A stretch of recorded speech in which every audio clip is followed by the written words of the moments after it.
지금 풍성한 삶 시리즈 첫걸음의 네 번째 설교하고 있는데요. 제가 지난주에 안 넘어가지네요. 네. 첫 번째 우리가 시간에 신앙생활이란 무엇인가를 좀 배웠는데, 신앙생활이 무엇이라고 말씀드렸죠? 이제 기억나세요? 어떠세요? 네, 하나님과의 인격적인 관계를 통해서 뭘 누리는 거라고 했죠? 네, 풍성한 삶을 누리는 게 신앙생활이다, 이렇게 말씀을 드렸습니다. 그게 이제 우리가 첫 번째 시간이었고요. 그 풍성한 삶을 누리기 위한 첫 번째 관문이 있는데, 그게 바로 거듭남이라고 제가 말씀드렸어요. 그래서 우리가 거듭남이라는 것은 그냥 우리의 일상에서 나 거듭났어요 라고 끝나는 게 아니라 거듭남의 증거가 나타난다고 말씀을 드렸었죠. 거듭남의 증거 첫 번째가 뭐죠? 뭐가 나타난다고 했습니까? 뭘 믿게 된다고 했죠? 하나님이 하신 일들을 믿게 된다라고 말씀드렸어요. 거듭남의 증거는 하나님이 하신 일들을 믿게 된다라고 말씀드렸고, 두 번째는 우리의 삶의 변화가 온다고 말씀드렸죠. 그러니까 거듭남이라는 것은 내가 옛사람을 버리고 새 사람이 된 거니까 당연히 내 인생에서 새로운 삶의 변화가 일어나야 되는 건데, 그 변화가 시작되지 않으면 우리가 거듭났다라고 할 수 없다라는 것입니다. 주인이 바뀌었으니까, 우리의 삶에. 세 번째로 무슨 증거가 나타난다고 했습니까? 하나님의 공동체에 소속되게 된다고 했죠. 하나님께서 나만 사랑한 게 아니구나. 하나님의 형상으로 창조된 인생이 나만 있는 게 아니고 여러 사람이 있고 내 옆에 있는 사람도 다 하나님께서 사랑하시는 분이고 그분들이 하나님의 형상으로 창조됐구나. 그래서 우리가 예수 그리스도를 머리로 둔 지체구나 라는 걸 알게 돼서 공동체에 소속되게 되어지는 것입니다. 이 세 가지 거듭남의 증거가 나타난다고 했어요. 그리고 그 거듭남의 특권이 주어진다고 했는데, 그 특권 첫 번째가 하나님의 은혜를 잊게 된다고 말씀드렸죠. 우리의 인생이 하나님으로부터 온 은혜구나. 내 모든 삶에 내게 주어지는 것은 하나님의 은혜라는 것을 훨씬 더 넓게 알게 되어지는 것이, 그걸 누리게 되는 것이 바로 거듭남의 특권입니다. 또 두 번째로 신분이 바뀐다고 했죠. 제약된 인생에서 주님께서 의인으로 우리를 삼아주셨고 또 하나님의 자녀가 되는 권세를 주셨다, 이렇게 이야기를 하시잖아요. 그러니까 우리가 신분이 바뀐 것입니다. 또 마지막 세 번째로는 성령이 우리 안에 거하게 되는 것입니다. 그러니까 거듭나게 되면 성령이 우리 안에 거하시게 되는 특별한 특권을 갖게 되는 거죠. 구약의 시대에는 특정 개개인들에게 모두 다 하나님의 영이 임한 게 아니라 어떤 사건 안에서 어떤 지도자들에게만 임했죠. 그런데 신약에 와서는 우리 예수 그리스도를 구주로 영접한 모든 사람들이 성령을 내 안에 모시게 되어지는 것이죠. 엄청난 특권인 것이죠. 엄청난 특권.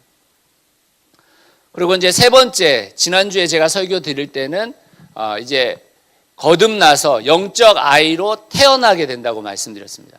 그러면 그 영적 아이로 태어난 사람들이 첫 번째 뭘 누려야 되는 거죠? 아이로 태어났어요. 그럼 뭘 먹게 됩니까? 젖을 먹게 된다고 했잖아요. 영적인 젖을 먹어야 된다. 그 영적인 젖이 바로 뭐다? 말씀. 그 말씀 가운데서도 특별히 하나님께서 우리를 얼마나 사랑하시는지, 하나님께서 우리에게 어떤 은혜를 주셨는지, 하나님 때문에 뭐가 기쁜지, 이런 말씀들을 어릴 때는 충분히 묵상해야 되는 거죠. 근데 한국교회에 제가 어린 시절에는 주로 어린 자녀들한테 뭘 가르쳤냐면, 하나님께서 이거 하지 마라, 하나님께서 이거 하면 슬퍼하신다, 하나님께서 이거 하면 너 지옥 갈지도 몰라, 이런 얘기를 계속 하셨던 거예요. 그러니까 하나님의 사랑과 은혜와 지혜와 그 기쁨을 누리지도 못한 채 우리 아빠는 너무 엄격하신 분이구나, 우리 아빠는 너무너무 힘든 분이시구나, 이것만 알게 되는 거죠. 아, 우리 아빠는 어떻게 하면 피할 수 있을까, 옆으로 돌아가서 앉아야 되겠다, 이런 생각만 하게 만들었다는 거예요. 영적인 어린아이 때는 영적인 어린아이가 먹을 수 있는 말씀을 많이 받아야 된다고 말씀드렸죠. 또 영적인 젖을 먹으면서 또 무엇에 안겨야 된다고 말씀드렸습니까? 영적인 품에 안겨야 된다. 엄마의 품에 안긴 아이처럼 품에 안겨야 되는데, 그 품에 안기는 것이 예배, 주님 안으로 깊이 안기는 것, 그리고 주님께 드려지는 우리의 작은 신음, 기도, 그것이 영적인 품에 안기게 되는 것이다 라고 말씀을 드렸습니다. 그래서 그것을 위해서 우리가 지난주부터 한번 우리 모든 성도들이 뭘 하자고 말씀드렸죠? 뭘 하자고 말씀드렸어요? 텐텐텐. 어떻게 한 주간 동안 잘 진행하고 계십니까? 네, 나 일주일 동안 한 번밖에 못했어, 이런 분들도 계실 텐데 괜찮아요. 아이는 다 그런 거예요. 우리는 아이 때 하란다고 해서 다 하는 거 아니잖아요, 그죠? 아이 때는 할 때도 있고 못할 때도 있지만, 또 그렇지만 다시 또 우리가 일어서서 한 번 더 하고, 이번 주도 마찬가지로 또 그 텐텐텐 하시면서, 저는 항상 아침 묵상, 점심 산책, 저녁 기도, 이 세 가지를 이렇게 하는 편이거든요. 그래서 여러분들도 꼭 그 자리에서 텐텐텐을 좀 실행하시면서 영적인 아이에서 더 자라가기 위해서 우리가 계속 시도할 수 있으면 좋겠습니다. 오늘 네 번째 시간인데요. 이 네 번째 시간에 우리가 인격적인 하나님에 대해서 좀 이야기를 할 필요가 있을 것 같아요. 여러분, 세상에 그리스도인이 진짜 많잖아요. 특히 한국 사회에서는 그리스도인들이 상당수거든요. 그런데 그 그리스도인들 중에 참 그리스도인들과 거짓 그리스도인들을 나눌 수 있는 어떤 방법이 있을까요? 이렇게 말하면 되게 심각하게 받아들이시는데, 심각한 언어가 아니라 그냥 한번 생각해 보시면, 우리가 보통 그런 말을 많이 듣잖아요. 누군가 그리스도인이라고 말하면 인격적으로 주님을 만나셨어요? 이런 말 하잖아요. 그렇죠? 그런 말 들어보셨죠? 인격적으로 주님을 만나셨습니까? 이렇게 묻는단 말이에요. 어떻게 대답하세요? 대답하기가 좀 난해하지 않으세요? 어떤 신앙의 체험이 있는 분들은 저도 인격적으로 하나님을 만났어요 라고 말하지만 좀 떨떠름하죠. 인격적이라는 말이 굉장히 좀 떨떠름하거든요. 또 그런 신비적 경험조차 하지 못한 사람들은 대부분 얼버무리게 되는 질문이에요. 그리고 이런 질문을 받을 때마다 나는 혹시 인격적인 만남이 없었나? 내가 있었나? 이런 고민을 하게 만드는 사실 그런 질문이잖아요. 거듭난 그리스도인들 사이에 매우 중요하게 보이는 인격적인 하나님과의 만남이란 도대체 뭘까? 도대체 뭘 근거로 그런 이야기를 하는 걸까라는 생각을 여러분 혹시 차근차근 생각해 보신 적이 있나요? 그걸 한번 오늘, 왜 우리에게 인격적으로 하나님을 만났습니까? 라는 질문을 던지는지 우리가 좀 생각해 볼 필요가 있다는 것입니다. 자, 그래서 하나님을 인격적으로 만나기 위해서 우리에게 필요한 믿음들이 있는데, 그 믿음들이 뭔지를 좀 구체적으로 성경 안에서 찾아보도록 할게요. 처음에 인격적인 하나님을 만나는 출발점은 뭐냐면요, 하나님은 인격적인 분이시다라는 것을 알아야 되는 거죠. 하나님이 인격적인 분이시다라는 것을 모르면 인격적인 만남이 이루어지지가 않잖아요. 하나님의 속성은 엄청 다양하잖아요. 예를 들면 전능하신 하나님 이렇게 얘기하잖아요. 여러분, 전능하신 하나님인데 인간은 전능합니까? 전능하지 않습니까? 전능하지 않죠. 하나님과 인간 사이에 너무 큰 간격이 있죠. 전능하신 하나님이라는 것은. 전지하신 하나님, 모든 것을 아시는 하나님과 인간 사이에도 너무 큰 간격이 있죠. 우리는 대부분의 영역에서 무지하잖아요. 우리가 알고 있는 영역만 좀 잘 알지 사실 대부분의 영역에서는 잘 모르죠. 요즘 저는 우리 자녀들하고 이렇게 살다 보면 나보다 얘들이 훨씬 많은 걸 알고 있구나 이런 생각을 해요. 왜냐하면 이 핸드폰을 하도 하다 보니까 애들이 아는 게 엄청 많아.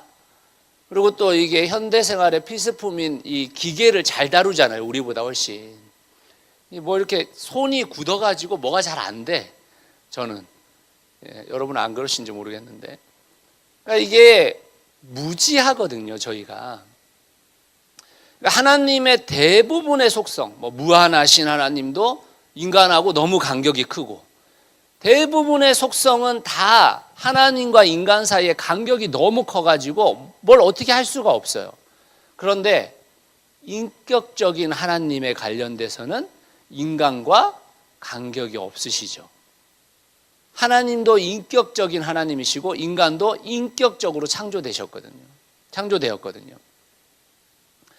여러분, 어떻게 신과 내가 인격적인 관계를 맺을 수 있느냐고 우리의 마음에 여러 가지 의문들이 생길 수 있어요.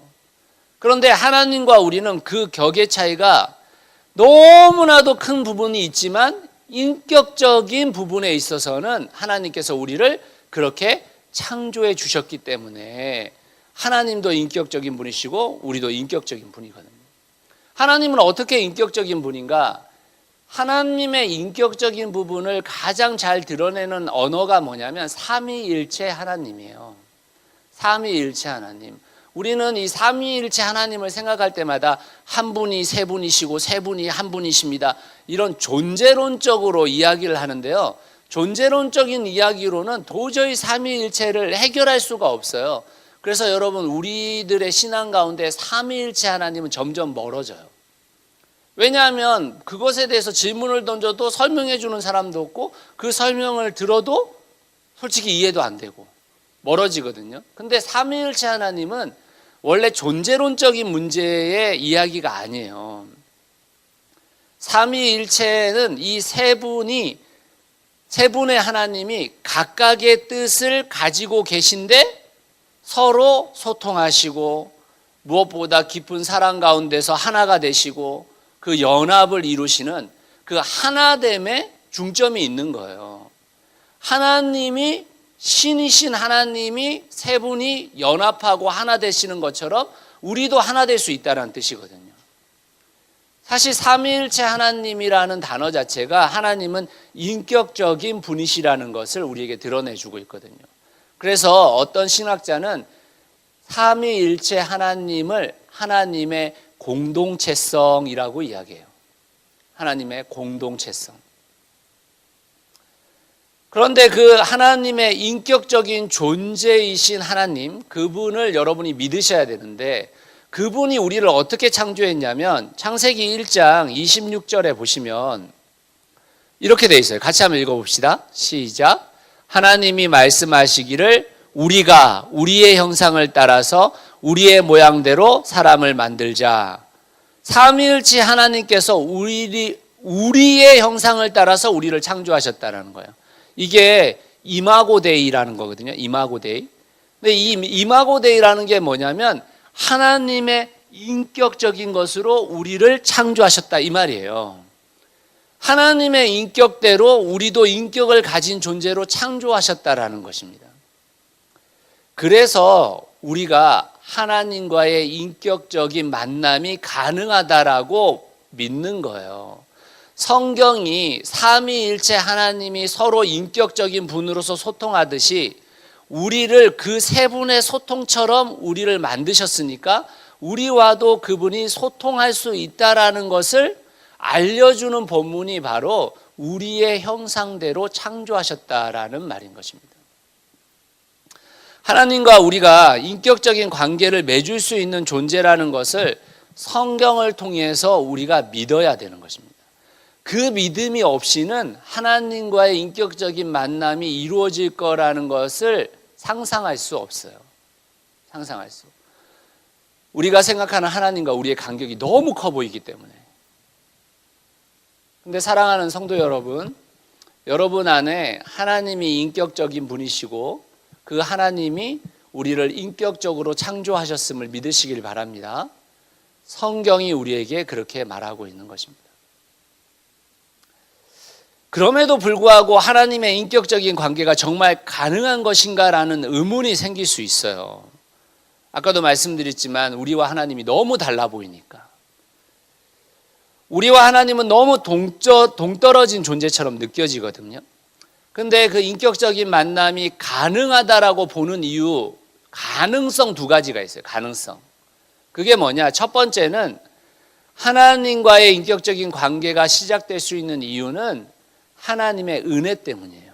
하나님의 은혜 때문. 하나님과의 인격적인 관계는 처음부터 끝까지 하나님이 먼저 주시는 은혜 때문에 가능해지는 거거든요. 죄인인 우리가 거룩하신 하나님과 인격적인 관계를 맺을 수 있는 이유는 하나님의 은혜 없이는 가능하지 않은 것입니다. 로마서 3장 24절 말씀 같이 한번 읽어볼까요? 네, 같이 읽겠습니다. 시작. 그러나 사람은 그리스도 예수 안에서 얻은 구원으로 말미암아 하나님의 은혜로 값없이 의롭다는 선고를 받았습니다. 우리는 죄인인데 하나님께서 예수 그리스도를 통해서 우리가 의롭다라고 말씀해 주셨단 말이에요. 그래서 인격적인 관계가 시작될 수 있는 것입니다. 우리가 만약 하나님의 말씀을 지키지 않는 그 죄인으로서 계속 존재한다면 사실은 우리는 하나님과 인격적인 관계가 이루어지지 않죠. 그런데 하나님께서 오셔서 우리에게 그 은혜를 주셔서 우리를 의롭다 칭해 주셨기 때문에 인격적인 관계가 유지될 수 있는 것입니다. 우리의 종교적 열심이나 선행이나 착함이나 의로움이나 이런 걸로 인격적인 관계가 이루어지는 게 아니고요. 하나님께서 우리를 의롭다고 칭해 주셨기 때문에 인격적인 관계가 이루어질 수 있는 것이라는 것을 여러분 아셔야 됩니다. 하나님과의 인격적인 관계는 다 하나님께서 열어주신 거예요. 우리가 연 게 없어요. 우리가 연 게. 하나님의 은혜 때문에 인격적인 관계가 유지될 수 있는 거거든요. 두 번째, 인격적인 하나님을 만날 수 있는 가능성은 뭐냐면 하나님의 계시입니다. 계시. 하나님과의 인격적인 만남이 가능할 수 있는 또 다른 이유인데요. 하나님을 알아야지 인격적인 관계가 이루어질 수 있잖아요. 여러분, 사람과 사람 사이에서도 제가 누군가와 관계를 계속해서 이루어 가려면 그분을 알아야지 관계가 이루어지는 거지, 그분을 모르는데 어떻게 관계가 이루어지겠어요? 그런데 하나님께서 먼저 자신을 드러내 주셨단 말이에요. 우리에게. 뭘로 드러내 주셨습니까? 계시, 말씀으로 드러내 주신 거예요. 여러분, 성경을 통해서 하나님께서 본인을 드러내 주신 거거든요. 디모데후서 3장 16절에 보시면 이렇게 돼 있어요. 모든 성경은 하나님의 영감으로 된 것으로 교훈과 책망과 바르게 함과 의로 교육하기에 유익하다. 하나님의 영감으로 하나님의 뜻으로 우리에게 드러내 주신 거거든요. 이걸 또 텍스트로 주셨잖아요. 이렇게 여러분 텍스트로 주셨잖아요. 이게 얼마나 감사한 일이냐면, 여러분 만약에 이 텍스트가 없고 하나님이 여러분 개개인에게 각자 말씀하셨다면 여러분 그게 하나님의 말씀인지 아닌지 어떻게 알아요? 알 수 없는 거예요. 알 수 없는 거. 제가 그런 말씀 드렸잖아요. 목회자들이나 여러 사람들이 나는 하나님으로부터 그런 부르심을 받았다, 소명을 받았다 이렇게 얘기한다고 했잖아요. 근데 그 소명 받았는지 부르심 받았는지는 누구만 아는 거예요? 그 사람만 알잖아요. 그 사람만 아니까 문제가 생기는 거예요. 그 사람만 아니까. 그 소명이 있는지 그 부르심을 받았는지, 실제로는 침례교는 원래 성도들이 그 목회자를 보면서 저 사람은 하나님의 부르심 가운데 우리에게 말씀을 가르쳐도 되겠다라는 것을 인지하게 돼 있는 거거든요, 원래. 그런데 대부분의 목회자들은 그렇지 않거든요. 내가 부르심 받아서 내가 신학교 가고, 내가 신학교 가가지고 그 신학교에서 공부하고, 그 공부하면서 누구를 가르칠 수 있는 자격을 교회 면접을 통해서 받고, 그리고 나서 또 가르치는 거잖아요. 그러니까 여러분 이게 참 하나님으로부터 개개인별로 소명을 받거나 말씀을 받는다는 게 참 어려운 문제예요. 그런데 하나님이 이런 텍스트를 주셨단 말이에요. 텍스트를.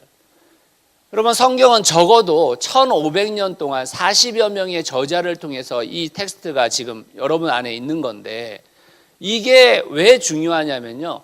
그 40여 명의 사람과 1500년이라는 시간 동안에도 변하지 않는 그런 특수성과 그런 보편성을 함께 가지고 이 본문들이 계속 연결되어져 왔다라는 거예요.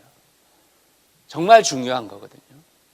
그래서 계시를 통해서 여러분들 하나님의 말씀을 통해서 하나님이 본인을 드러내 주셨기 때문에 인격적인 관계가 될 수 있는 것입니다. 또 하나 하나님께서 본인을 드러낸 장면이 있죠. 히브리서 1장 3절 말씀 같이 한번 볼까요? 같이 읽겠습니다. 시작. 그는 하나님의 영광의 광채시요 하나님의 본체대로의 모습이십니다. 그는 자기의 능력 있는 말씀으로 만물을 보존하시는 분이십니다. 여기서 그가 누구예요? 누가 하나님의 영광의 광채요 본체이십니까? 예수 그리스도시거든요. 여러분 성경보다 더 확실한 계시가 뭐냐면 예수 그리스도거든요. 예수 그리스도는 하나님이시면서 이 땅에 오셔서 그 삶을 우리에게 보여주셨거든요. 예수 그리스도를 통해서 하나님은 완전히 자신을 드러내 주셨단 말이에요.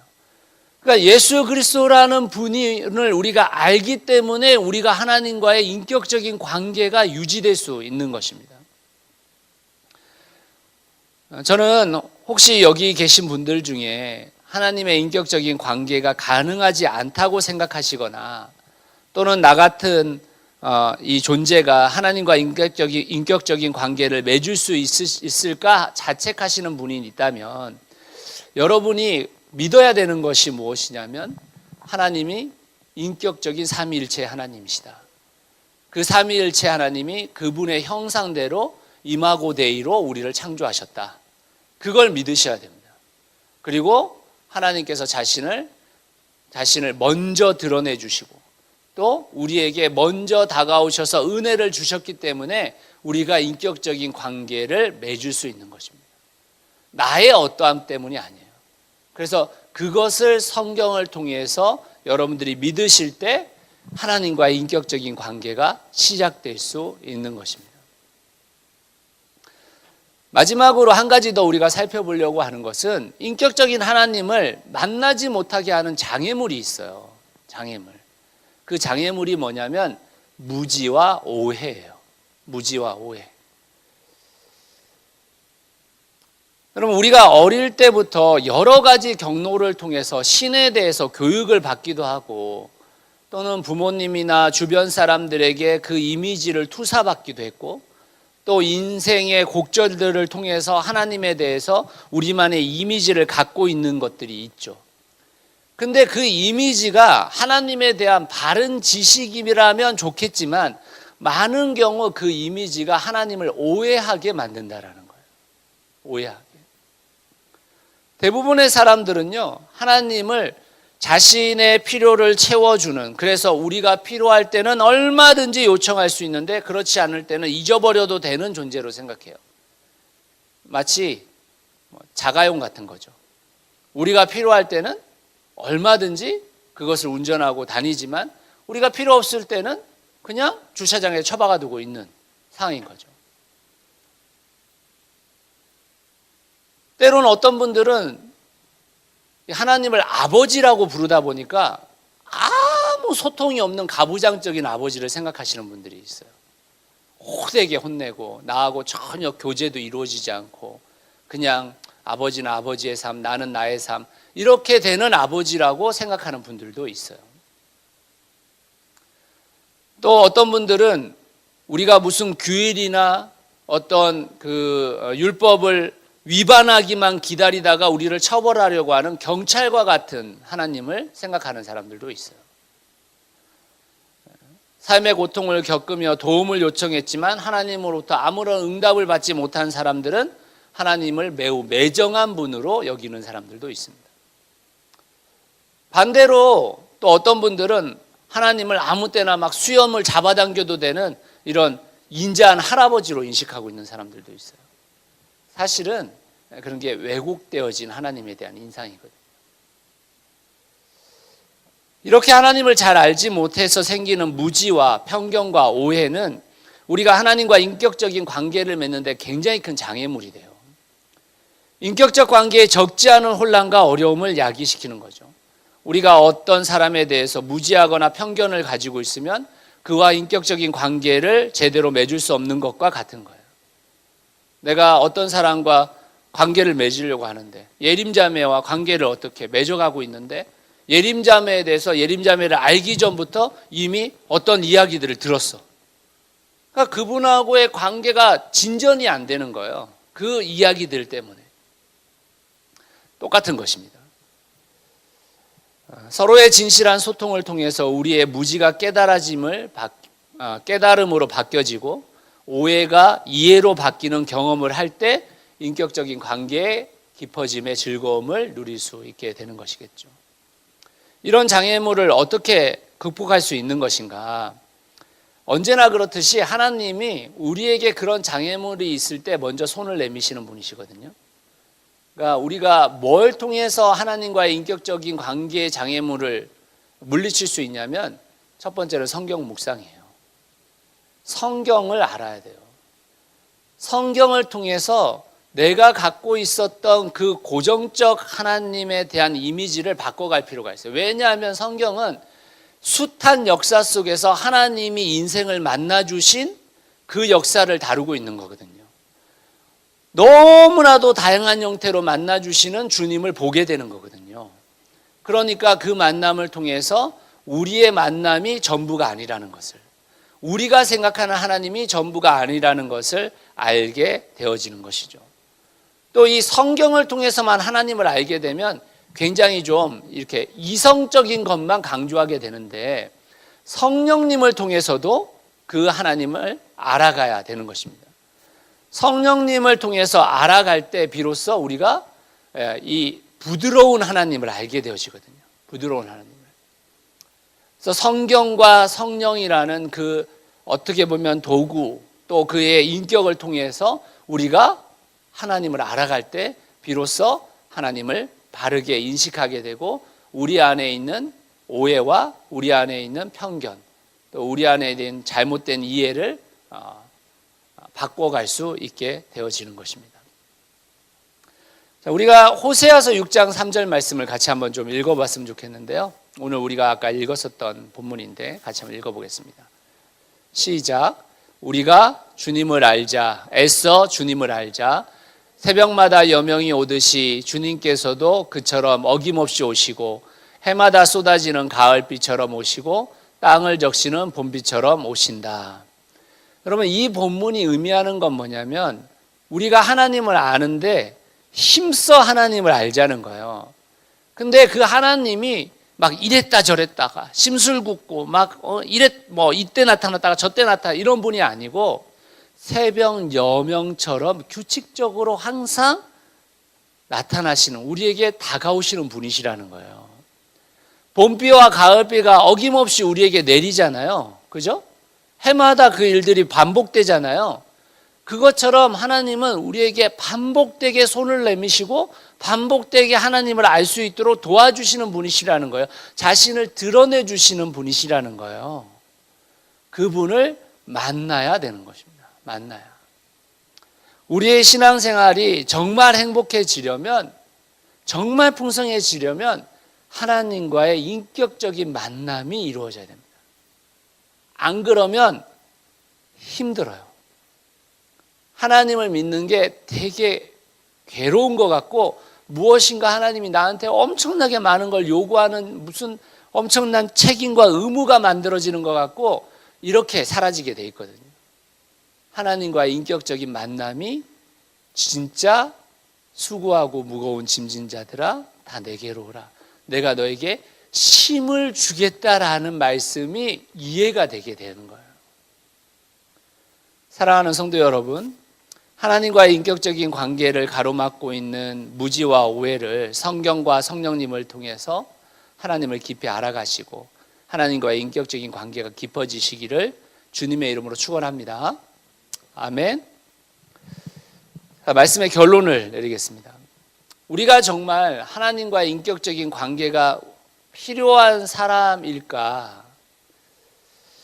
여러분은 정말 하나님과의 인격적인 관계를 원하고 계십니까? 어떠세요? 하나님과의 인격적인 만남, 그 관계가 정말 여러분들의 기도 제목이세요?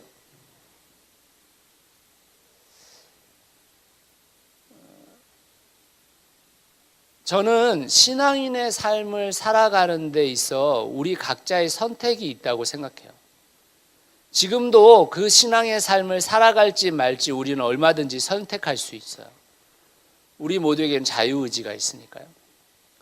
그렇지만 신앙인으로 살아가는 많은 사람들이 하나님과의 인격적인 만남이라는 신앙의 정수를 맛보지 못한 채 신앙을 포기하거나 또는 자신이 가지고 있는 신앙에 대한 무지와 오해를 신앙의 전부라고 여기고 신앙생활을 떠나갑니다.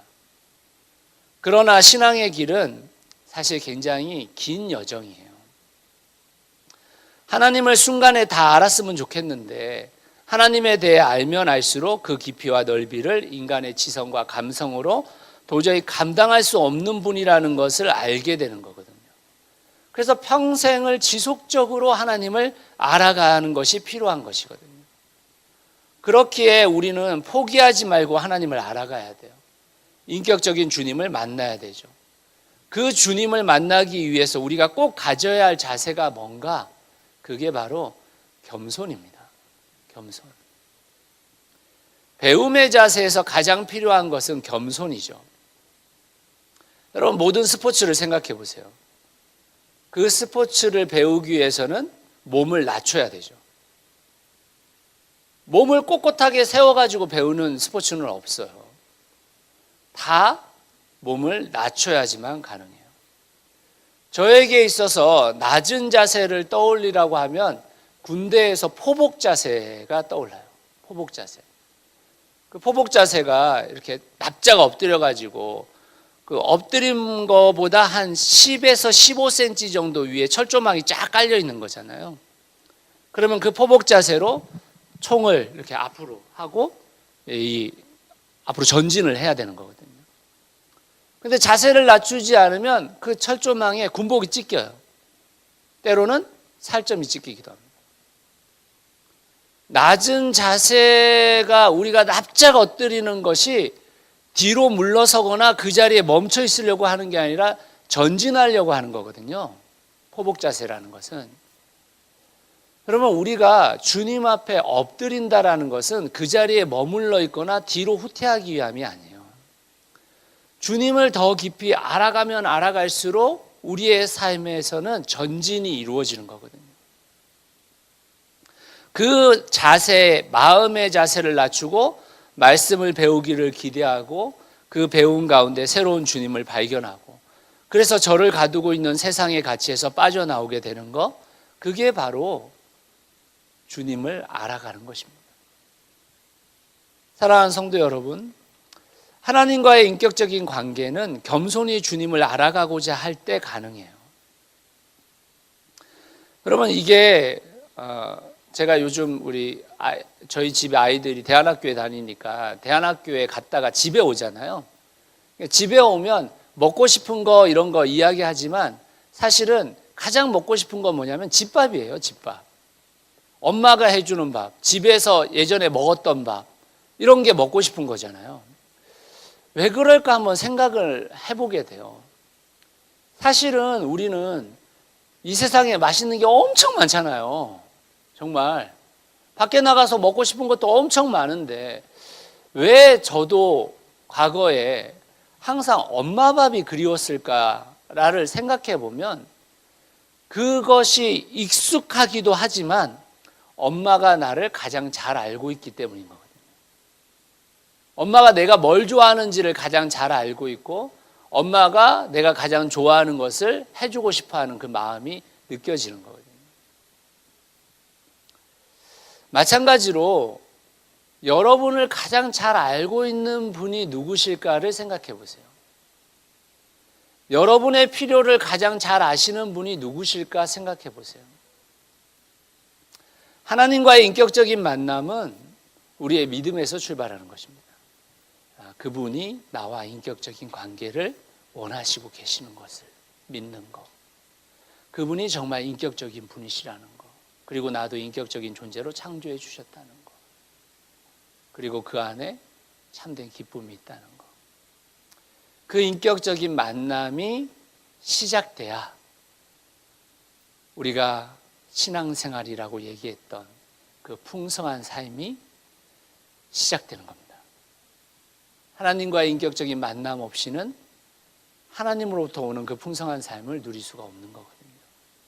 사랑하는 성도 여러분, 저는 우리 교회 모든 성도들이, 여기 계신 모든 분들이 하나님과의 인격적인 관계가 깊어져서 정말 그 하나님의 풍성함을 많이 누리시기를 바라요. 그 복이 여러분들의 있기를 간절히 축원합니다. 오늘 여러분의 삶 가운데서 다시 한번 하나님과의 인격적인 만남을 위해서, 그 관계를 위해서 우리가 무엇을 해야 할까 고민해 보시고 다시 또 한 주간 텐텐텐 아침 묵상하기, 점심 산책하기, 저녁 기도하기, 이 텐텐텐의 시간을 여러분 하나님 앞에 드려보시는 여러분 되시기를 간절히 소원합니다. 같이 기도하겠습니다.